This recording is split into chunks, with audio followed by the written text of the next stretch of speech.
లోక్సభలో అమరావతి బిల్లు ఆమోదం. బిల్లును వ్యతిరేకిస్తూ సభ నుంచి వైకాపా వాకౌట్.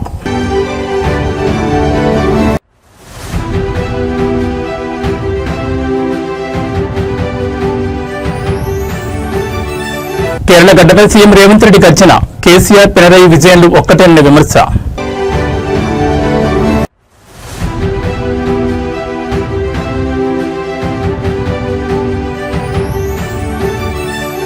నేడు హనుమాన్ జయంతి శోభాయాత్ర. నగరంలో ట్రాఫిక్ ఆంక్షల అమల్లోకి.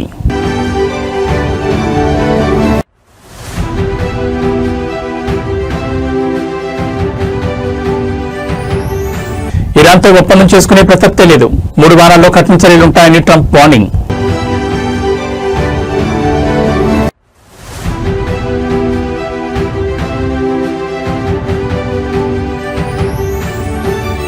కుప్పకూలిన స్టాక్ మార్కెట్లో సెన్సెక్స్ 1400 పాయింట్ల పతనం.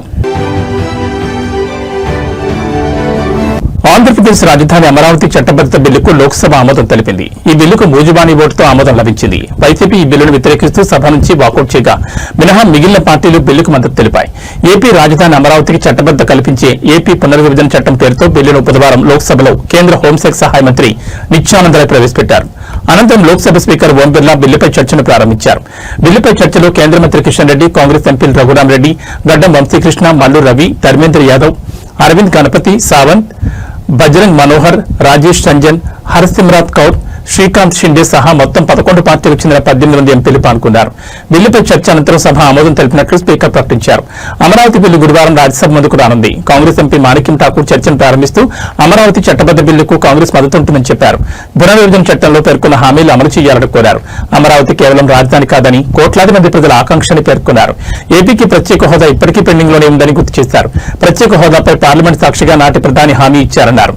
అమరావతి నిర్మాణానికి కేంద్రం పూర్తి సహకారం ఇవ్వాలని, ఏపీకి अन्याय జరిగితే చూస్తూ ఊరుకోబోమన్నారు. में हुआ हा वालों के पक्ष में हुआ खंड 2 विधेयक का अंग बना।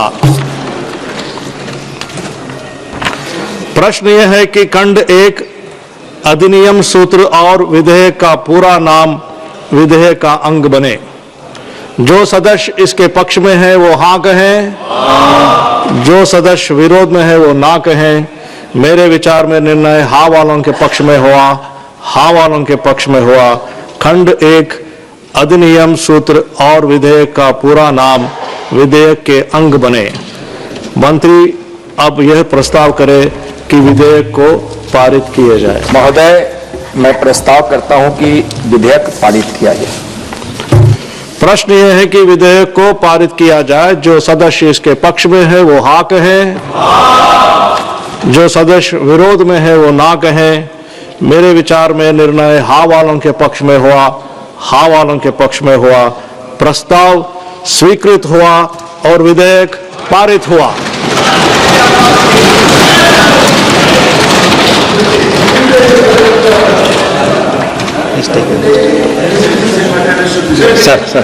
आइटम नंबर 9 जन विश्वास विधेयक 2026।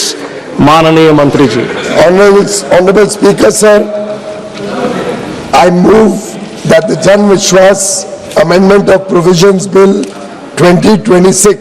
తెలంగాణలో కేసీఆర్ ఫ్యామిలీకి కేరళలో విజయన్ కు పెద్ద తేడా లేదని, 10 ఏళ్లలో అటు తెలంగాణను కేసీఆర్, ఇటు కేరళను విజయన్ భ్రష్టు పట్టించారని ముఖ్యమంత్రి రేవంత్ రెడ్డి విమర్శలు గుప్పించారు.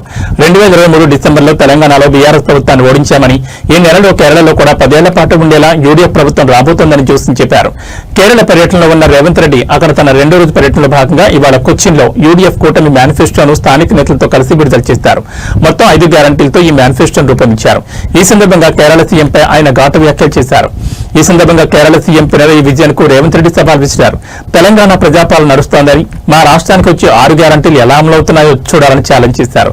తెలంగాణలో మేము పాలకులుగా కాకుండా సేవకులుగా పనిచేస్తున్నామని, ఉప ఎన్నికలు, స్థానిక సంస్థల ఎన్నికల్లో ప్రజలు మాకు మద్దతు తెలిపారన్నారు. తెలంగాణలో 67,173 ప్రభుత్వ ఉద్యోగాలు ఇచ్చాం. రైతుల రుణాల మాఫీ చేశామన్నారు.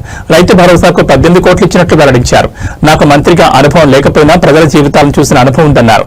కేరళ మరో తెలంగాణ కాబోదన్నారు. కేరళ గెలుస్తుంది, యూడీఎఫ్ నడిపిస్తుంది అనే నినాదంతో ఇందిరా గ్యారంటీ పేరుతో పలు ఆకర్షణీయమైన పథకాలను తమ ఎన్నికల హామీలుగా యూడీఎఫ్ ప్రకటించింది. మహిళా సంక్షేమం కింద కేఎస్ఆర్టీసీ బస్సుల్లో మహిళలకు ఉచిత ప్రయాణం, కళాశాల విద్యార్థులకు నెలకు ₹1000 ఆర్థిక సహాయం ఇస్తామని హామీ ఇచ్చారు. సామాజిక పెన్షన్ పథకం కింద సంక్షేమ పెన్షన్లు 3000కు పెంపు, మాజీ ముఖ్యమంత్రి ఉమన్ చాందీ పేరుతో ప్రతి కుటుంబానికి 25 లక్షల వరకు ఉచిత ఆరోగ్య బీమా కల్పించనున్నట్టు తెలిపారు. వ్యాపారాలు ప్రారంభించే యువతకు 5 లక్షల వరకు వడ్డీ లేని రుణాలు, నిరుద్యోగుల కోసం జాబ్ వాచ్ టవర్, యువశ్రీ పథకం అమలు చేస్తామని పేర్కొన్నారు. ప్రభుత్వ ఆసుపత్రుల్లో రోగులకు బెడ్ పొందడం ప్రాథమిక హక్కుగా పడుకోవాల్సిన అవసరం ఉండదు, మారుస్తామని ప్రకటించారు. 350 crores. Till date I paid to corporation from the government budget 10,000 crores. Last week I have completed 10,000 crores target. Women is getting benefit every month at least 6,000 to 7,000 rupees each woman. They are saving while they are traveling to college, they are traveling to their job, they are traveling to temple, they are traveling to their parents' home. Within the state, anywhere they can travel without any charge. And I am giving Griha Jyoti 200 units free power to poorest of the poor. 50 lakh families are getting that benefit. I have given 4,50,000 Indirama houses. Whoever is selecting that Indirama house, they are getting 5 lakh rupees free of cost. This month end, we are going to inaugurate 1 lakh houses in one stroke. Last year I paid 5,500 crores to that Indirama houses for poorest of the poor, who are Dalits, Adivasis, minorities. I am giving all these houses in the name of women. Like this, we are giving 500 rupees cylinder. We are giving, all these days we have been discussing about solar power.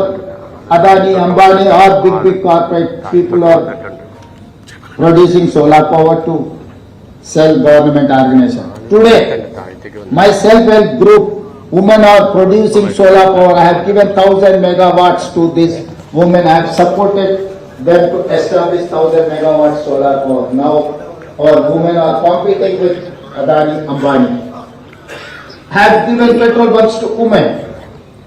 I have given 1,000 RTC buses. They have purchased 1,000 RTC buses.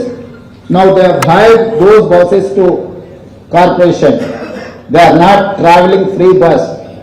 They are owner of the buses. This is what our success story.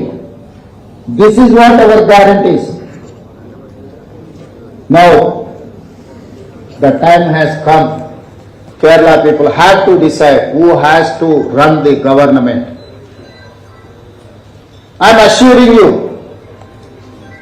I am going to be there. I am going to stand along with Kerala people. My friends are going to, my UDF friends are going to implement this 5 guarantees. This is what my guarantee for Kerala people. I am here on my side. Next 20-25 years, I am going to serve poorest of the poor. Whenever Kerala people request, whenever Kerala people want to come here, I will come, I will support Kerala people. I have 28 months experience only as a chief minister, but this experience has come from ground level, from Karyakarta level to chief minister, from poorest of the poor, women, Adivasi, Dalits, to richest of the richest person. Today I am handling. Hanuman జయంతిని పురస్కరించుకుని ఇవాళ నగరంలో భారీ శోభాయాత్రలు నిర్వహించనున్నారు. ఈ నేపథ్యంలో ప్రయాణికులకు ఇబ్బందులు కలగకుండా హైదరాబాద్ ట్రాఫిక్ పోలీసులు కఠినమైన ఆంక్షలు విధించారు. నగరంలో ప్రధానంగా 2 వైపుల నుంచి శోభాయాత్రలు ప్రారంభం కానున్నాయి. మొదటి శోభాయాత్ర గౌలిగూడ రామ్ మందిర్ నుంచి ప్యారడైజ్ జంక్షన్ వరకు, రెండవ శోభాయాత్ర కర్మన్ ఘాట్ హనుమాన్ ఆలయం నుంచి కోటి వరకు కొనసాగుతాయి. ఇవాళ ఉదయం 9 గంటల నుంచి రాత్రి 8 గంటల వరకు ఈ ఆంక్షలు అమల్లో ఉంటాయి. ఊరేగింపు ముందుకు కదిలే కొద్దీ ఆయా ప్రాంతాల్లో దశల వారీగా ట్రాఫిక్ మళ్లింపులు లేదా నిలిపివేతలుంటాయి. ఈ మేరకు శోభాయాత్రకు వెళ్లే Koti, Abids, Narayanaguda, RT RTC X roads, Musheerabad, Secunderabad పరిసర ప్రాంతాల్లో ట్రాఫిక్ ఆంక్షలు అమల్లో ఉంటాయి. సాధారణ ప్రయాణికులు ఇబ్బంది పడకుండా ఉండేందుకు ఎల్బీ నగర్, ఉప్పల్, తార్నాక, సికింద్రాబాద్, మెహదీపట్నం నుంచి ప్రయాణించాలని ట్రాఫిక్ పోలీసులు ప్రత్యామ్నాయ మార్గాలను సూచించారు. శోభాయాత్ర సజావుగా సాగేందుకు నగరవాసులు సహకరించాలని, నగరవాసులు ప్రయాణాలను ముందుగానే ప్లాన్ చేసుకోవాలని పేర్కొన్నారు. అత్యవసర పరిస్థితుల్లో సమాచారం కోసం తమ హెల్ప్ లైన్ నంబర్ 9010203626 కు కాల్ చేయాలని హైదరాబాద్ ట్రాఫిక్ విభాగం వెల్లడించింది.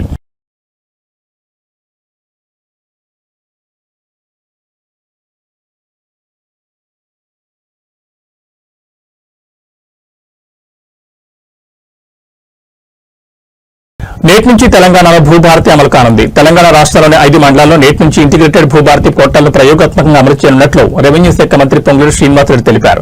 ఖమ్మం జిల్లా కూసుమంచి, భద్రాద్రి కొత్తగూడెం జిల్లా అశ్వరావుపేట, రంగారెడ్డి జిల్లా ఆమన్గల్, సంగారెడ్డి జిల్లా బట్పల్లి, నారాయణపేట జిల్లా కొస్గి మండలాల్లో దీన్ని అమలు చేస్తున్నట్లు వివరించారు. భూ వివాదాలకు శాశ్వత పరిష్కారం చూపించాలన్న సంకల్పంతో రెవెన్యూ శాఖలో విప్లవాత్మకమైన సంస్కరణలకు శ్రీకారం చుట్టామని రాష్ట్ర రెవెన్యూ మంత్రి పొంగులేటి శ్రీనివాసరెడ్డి అన్నారు. ఇందులో భాగంగా రైతులకు పారదర్శకమైన సులభతరమైన సేవలు అందించడానికి ల్యాండ్ సర్వే, రిజిస్ట్రేషన్ విభాగాలను ఒకే గొడుగు కిందకు తెస్తూ ఇంటిగ్రేటెడ్ భూభారతి పోర్టల్ ను రూపొందించామని ఆయన తెలిపారు. భూ వివాదాల పరిష్కారానికి ఇది తొలి అడుగని ఆయన పేర్కొన్నారు. ఇక్కడ వచ్చే ఫలితాలను బట్టి అవసరమైన మార్పులు, చేర్పులు చేసి భవిష్యత్తులో ముందుకు వెళ్లాలని నిర్ణయించామని తెలిపారు. కేరళ పర్యటనలో ఉన్న మంత్రి శ్రీనివాసరెడ్డి బుధవారం పోర్టల్ ప్రారంభానికి సంబంధించి రెవెన్యూ అధికారులతో టెలికాన్ఫరెన్స్ నిర్వహించారు.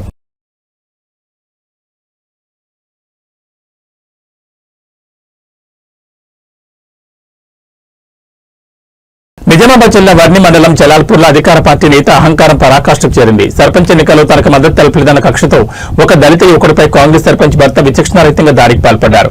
పెట్రోల్ బంకులో పనిచేసుకుంటున్న అన్నం సాయిలు అనే యువకుడిని టార్గెట్ చేస్తూ సర్పంచ్ మమత భర్త ఇల్తం బాలు తన అనుచరులతో కలిసి రెచ్చిపోయారు. గతంలో నకిలీ నోట్ల కేసులో జైలుకు వెళ్లి వచ్చిన చరిత్ర ఉన్న ఈ నాయకుడు ఇప్పుడు అధికార బలంతో సామాన్యులపై దాడులు చేస్తుండటంతో గ్రామస్తులు భగ్గుమంటున్నారు. సర్పంచ్ ఎన్నికల్లో తనకు సపోర్ట్ చేయలేదన్న పాత కక్షతో అన్నం సాయిలపై ఇల్తం బాలు దాడి చేశారు. పెట్రోల్ బంకులో విధులు నిర్వహిస్తుండగా సాయిల్ని పట్టుకుని విచక్షణారహితంగా కొట్టిన కాంగ్రెస్ నేత గతంలో బ్యాంకులో నకిలీ 500 నోట్లు చలామణి చేస్తూ రెడ్ హ్యాండెడ్ గా పట్టుబడి జైలుకు వెళుతున్న సర్పంచ్ భర్త బాలు జైలు నుంచి వచ్చిన బాలు ప్రవర్తనలో మార్పు రాలేదని, అధికార మదంతో కక్ష సాధించేందుకు పాల్పడుతున్నారని మండిపడ్డారు. నిందితులు బాలుపై కఠిన చర్యలు తీసుకుని జలాల్పూర్ గ్రామస్తులకు రక్షణ కల్పించాలని ప్రజలు డిమాండ్ చేస్తున్నారు.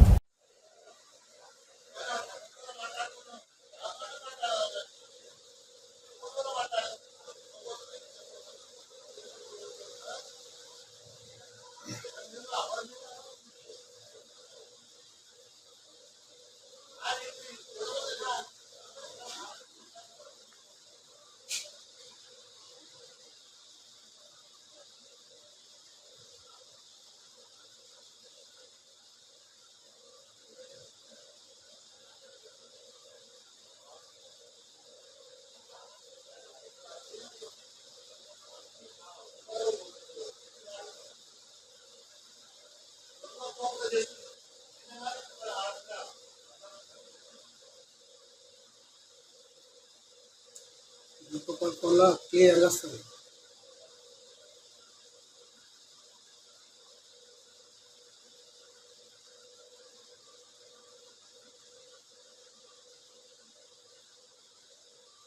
మచిలీపట్నం నడిబొడ్డున ఉన్న కొబ్బరితోట ప్రాంతం ఒక్కసారిగా ఆక్రమణలతో నిండిపోయింది. ఏళ్ల తరబడి నివాసం ఉంటున్న తమకు కనీస సమాచారం కూడా ఇవ్వకుండా అధికారులు ఇళ్లను నేలమట్టం చేశారని స్థానికులు ఆరోపిస్తున్నారు.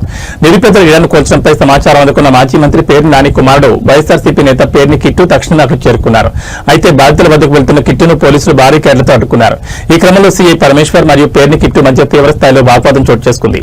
పేదల ఇళ్లు కూరుస్తుంటే పోలీసులు పహారా కాయడమేంటని కిట్టు ప్రశ్నించగా, మేము మా విధులు నిర్వర్తిస్తున్నాం, మీరు శాంతి భద్రతలకు విఘాతం కలిగించొద్దని సీఐ హెచ్చరించారు. ఈ తోపులాటలో ఇరు వర్గాల మధ్య తీవ్ర వాగ్వాదం జరగడంతో కార్యకర్తలు పోలీసులు పెద్ద ఎత్తున మోహరించారు.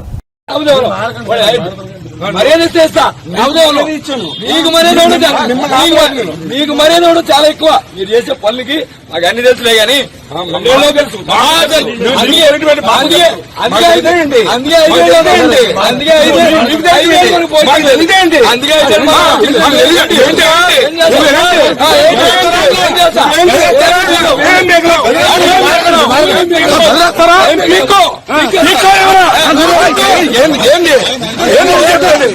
ఏం చేయాలి? ఏం చెప్పాను నువ్వు? ఏం మాట్లాడుతున్నావు? నీకు చూపించుకో. మోడీ గారి ద్వారా నేను మిమ్మల్ని ఆపలేదు.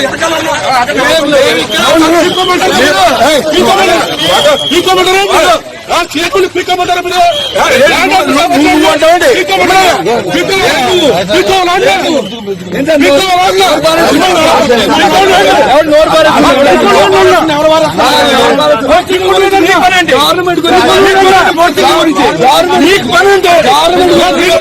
గవర్నమెంట్ నీ పని, ఆ గవర్నమెంట్ నీకేంటి?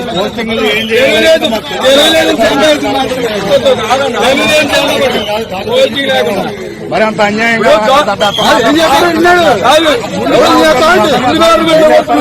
ప్రజాపాలన ప్రగతి ప్రణాళిక 99 రోజుల ప్రత్యేక కార్యాచరణలో భాగంగా ఇవాళ రాష్ట్రమంతటా గ్రామ సభలు జరుగుతున్నాయి. ఈ నేపథ్యంలో ముఖ్యమంత్రి రేవంత్ రెడ్డి రాష్ట్ర ప్రజలకు కీలక సందేశం ఇచ్చారు.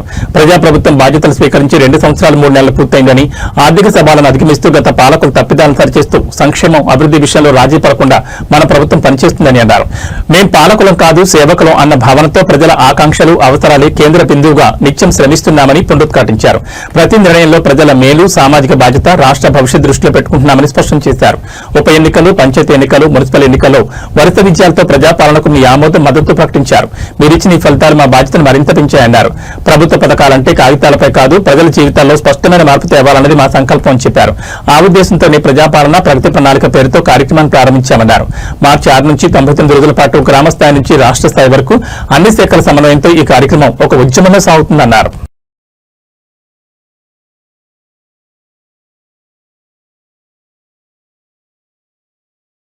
జగిత్యాల జిల్లాలోని ప్రముఖ పుణ్యక్షేత్రం కొండగట్టు అంజన్న సన్నిధి భక్తజన సంద్రమైంది. హనుమాన్ చిన్న జయంతి ఉత్సవాలు నేడు 2వ రోజుకు చేరుకోవడంతో రాష్ట్ర నలుమూల నుంచే కాకుండా పొరుగు రాష్ట్రాల నుంచి కూడా లక్షలాది మంది భక్తులు తరలివచ్చారు. ఆలయ పరిసరాలన్నీ జై బజరంగ బలి నినాదాలతో మారుమోగుతున్నాయి. హనుమాన్ దీక్షాపరులు పెద్ద సంఖ్యలో కాలినట్లొచ్చి మాల విరమణ చేస్తున్నారు. 3 రోజుల పాటు జరిగే ఈ వేడుకల్లో భాగంగా నేడు ప్రధాన ఘట్టాలు కొనసాగుతున్నాయి. సుమారు 3 లక్షలకు పైగా భక్తులు వస్తారని అంచనా వేగా ఇప్పటికే లక్షలాది మంది దీక్షాపరులు కొండగట్టు చేరుకున్నారు. ఉమ్మడి కరీంనగర్, నిజామాబాద్, ఆదిలాబాద్ జిల్లాల నుంచి భక్తులు పాదయాత్రగా తరలివచ్చి కోనేరులో స్నానాలు ఆచరించి మాల విరమణ చేస్తున్నారు. భక్తుల కోసం ఆలయ అధికారులు 50,000 లడ్డూలు, పులిహోర ప్రసాదాలను అదనంగా సిద్దం చేశారు. నిన్న కళ్యాణకట్టు సమీపంలో తాత్కాలిక పందిరి కూలిన ఘటనలో కొందరు భక్తులు గాయపడడంతో అధికారులు నేడు భద్రత మరియు క్యూలైన్ నిర్వహణపై మరింత నిఘా పెంచారు.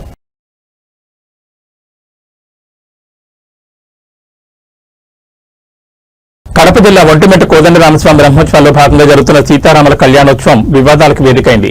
లైంగిక ఆరోపణలు ఎదుర్కొంటున్న టీటీడీ చైర్మన్ బీఆర్ నాయుడు ఈ పవిత్ర వేడుకకు హాజరు కావడంపై భక్తులు మరియు విపక్షాల నుంచి తీవ్ర అభ్యంతరాలు వ్యక్తమవుతున్నాయి. ఒకవైపు తనపై వస్తున్న ఆరోపణలతో పదవికి రాజీనామా చేయాలనే డిమాండ్లు వెలువెత్తున్నా ఆయన ఏమాత్రం లెక్క చేయకుండా చైర్మన్ హోదాలో ముఖ్యమంత్రి చంద్రబాబు నాయుడుకు స్వాగతం పలకడం ఇప్పుడు చర్చనీయాంశంగా మారింది. తీవ్రమైన లైంగిక ఆరోపణలు ఎదుర్కొంటున్న వ్యక్తి పవిత్రమైన టీటీడీ చైర్మన్ పదవిలో కొనసాగడంపై భక్తులు పెదవిరుస్తున్నారు. తిరుమలలోనే కాకుండా నేడు ఒంటిమిట్టలో కూడా చైర్మన్ హోదాలో ముఖ్యమంత్రికి బీఆర్ నాయుడు స్వాగతం పలికారు. నైతిక బాధ్యత వహించి వెంటనే పదవి నుంచి తప్పుకోవాలని సోషల్ మీడియాలో మరియు భక్తుల నుంచి పెద్ద ఎత్తున డిమాండ్లు వినిపిస్తున్నాయి. చైర్మన్ ప్రభుత్వ ఆరోపణలపై ముఖ్యమంత్రి చంద్రబాబు నాయుడు ఇప్పటి వరకు ఎలాంటి చర్యలు తీసుకోకపోవడంపై రాజకీయ విమర్శలు వెల్లువెత్తున్నాయి. పవిత్రమైన సీతారాముల కళ్యాణ ఘట్టంలో ఎలాంటి వివాదాస్పద వ్యక్తులు పాల్గొనడం ఆలయ పవిత్రతకు భంగం కలిగించవేనని పలువురు అభిప్రాయపడుతున్నారు.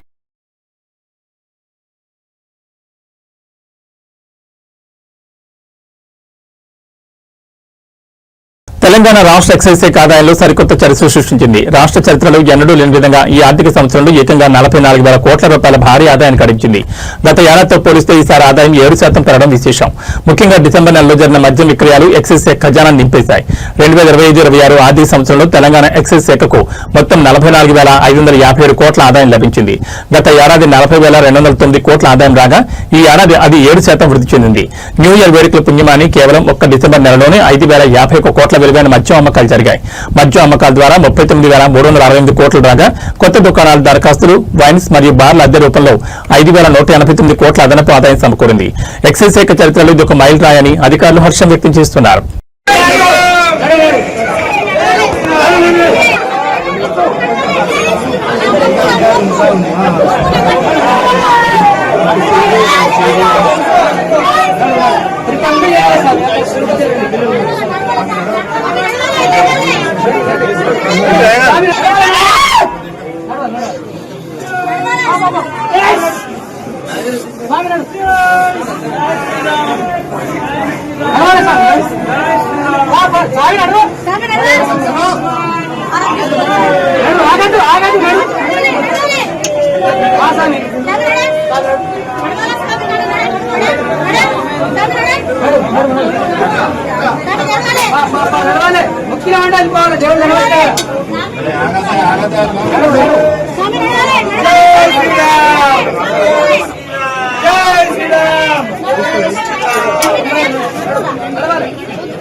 ఇరాన్తో ఒప్పందం చేసుకునే ప్రసక్తే లేదని భవిష్యత్తులో కూడా ఎలాంటి ఒప్పందం చేసుకోబోమని ట్రంప్ ప్రకటించారు.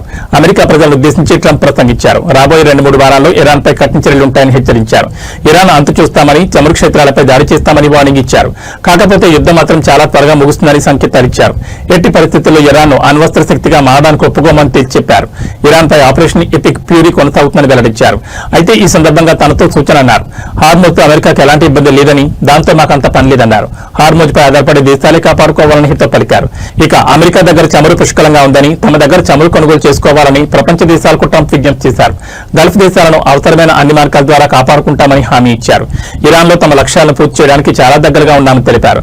చాలా వీలైనంత త్వరగా ఈ చర్యను ముగిస్తామని అమెరికా ప్రజలకు ట్రంప్ హామీ ఇచ్చారు. ఇరాన్ నౌకాదళం, వైమానిక దళం, ఐఆర్జీసీ కమాండ్ పూర్తిగా ధ్వంసమైందని పేర్కొన్నారు. ఒక నాయకుడిగా ఎంత గొప్పవాడినో చూపించబోతున్నారని ట్రంప్ కీలక వ్యాఖ్యలు చేశారు. వేగవంతమైన చర్య ద్వారా వెనిజులా దేశాన్ని తమ నియంత్రణలోకి తీసుకున్నామని, ఈ సందర్భంగా అమెరికా సైనికులను ట్రంప్ ప్రశంసించారు. వెనిజులాలోని విస్తారమైన చమురు, గ్యాస్ నిల్వలను అభివృద్ధి చేసి విక్రయించడానికి ఇప్పుడు ఆ దేశంతో కలిసి పనిచేస్తున్నట్లుగా ట్రంప్ వెల్లడించారు.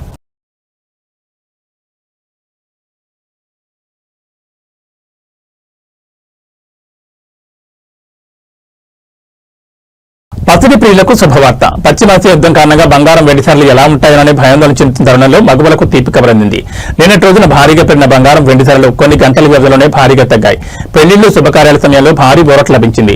తులం గోల్డ్పై 1530 తగ్గ కిలో వెండిపై 5000 తగ్గింది. తులం గోల్డ్పై 1530 తగ్గడంతో బులియన్ మార్కెట్లో 24 క్యారెట్ల 10 గ్రాముల ధర 151,420 దగ్గర ట్రేడ్ అవుతోంది. ఇక 22 క్యారెట్ల 10 గ్రాముల ధరపై 1400 తగ్గడంతో 138,800 దగ్గర అమ్ముడవుతోంది. ఇక 18 క్యారెట్ల 10 గ్రాముల బంగారం ధరపై 1440 తగ్గడంతో 113,570 దగ్గర ట్రేడ్ అవుతోంది.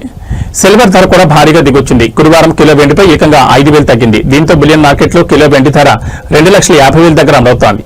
హైదరాబాద్, చెన్నైలో మాత్రం కిలో వెండి ధర 2,55,000 దగ్గర ట్రేడ్ అవుతోంది. ఢిల్లీ, కోల్కతా, ముంబై, బెంగళూరులో మాత్రం కిలో వెండి ధర 2,50,000 దగ్గర అమ్ముడవుతోంది.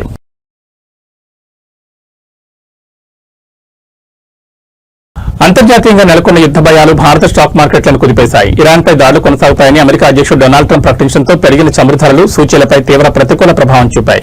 గురువారం ట్రేడింగ్ ప్రారంభమైన కొద్దిసేపటికే మార్కెట్లు భారీ పతనాన్ని నమోదు చేశాయి. బీఎస్సీ సెన్సెక్స్ ఏకంగా 1400 పాయింట్లకు పైగా కుప్పకూలగా ఎన్ఎస్సీ నిఫ్టీ 400 పాయింట్లకు పైగా నష్టపోయింది. ట్రంప్ ప్రకటనతో అంతర్జాతీయ మార్కెట్లో బ్రెంట్ క్రూడ్ ఆయిల్ ధర బ్యారెల్కు $4 పైగా పెరిగి $106 వద్దకు చేరింది. ఈ ప్రభావంతో మార్కెట్ ప్రారంభంలోనే సెన్సెక్స్ 1,416 పాయింట్లు నష్టపోయి 71,718 వద్ద, నిఫ్టీ 429 పాయింట్లు కోల్పోయి 22,250 దిగువన ట్రేడ్ అయ్యాయి. అన్ని రంగాల సూచీలు నష్టాల్లోనే కొనసాగుతున్నాయి. ముఖ్యంగా ఫార్మా, పీఎస్యూ, బ్యాంక్, రియాలిటీ రంగాలు 3% పైగా పతనమయ్యాయి. నిఫ్టీలో HDFC bank, ICICI bank, SBI షేర్లు మార్కెట్ను కిందకు లాగడంతో కీలక పాత్ర పోషించాయి. నిఫ్టీ 50 సూచీలో హెచ్సిఎల్ టెక్ మాత్రమే స్వల్ప లాభంతో గ్రీన్ లో ఉన్న ఏకైక షేర్ గా నిలిచింది. మిడ్ క్యాప్, స్మాల్ క్యాప్ సూచీలు కూడా 2.5% పైగా నష్టపోయాయి. మార్కెట్లలో భయానక వాతావరణానికి సూచికైన ఇండియా ఈఐఎక్స్ ఇండెక్స్ 6% పైగా పెరిగింది. బుధవారం సానుకూలంగా ముగిసిన మార్కెట్లో ఒక్క రోజులోనే ఈ స్థాయిలో పతనం కావడం గమనార్హం.